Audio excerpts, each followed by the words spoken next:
Silence. అనగనగా ఒక రాజు. ఆ రాజుకి కథలంటే విపరీతమైన పిచ్చి. ఎవ్వరు ఎన్నిసార్లు కథ చెప్పినా గానీ ఇంకా ఇంకా ఇంకా అంటేనే గానీ ఇంకా చాలు అని మాత్రం అనడు. ఒకసారి ఎవరైనా నాకు కథ నేను ఇంకా చాలు అని చెప్పేంత వరకు నాకు కథ చెప్పగలిగితే వాళ్ళకి నేను 1000 బంగారు నాణాలు ఇస్తానని చెప్పి దండోరా వేయించాడు. దానికి చుట్టుపక్కల రాజ్యాల నుంచి చాలా మంది కవులు రచయితలు ఎంతో మంది వచ్చి కథలు చెప్పారు.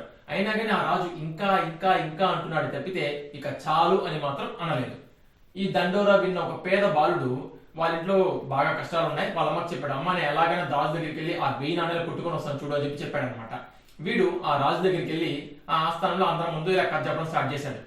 అనగనగా ఒక చెరువు, ఆ చెరువు ఒడ్డున ఒక పెద్ద చెట్టు, ఆ చెరువులో బోలెడు కొంగలు.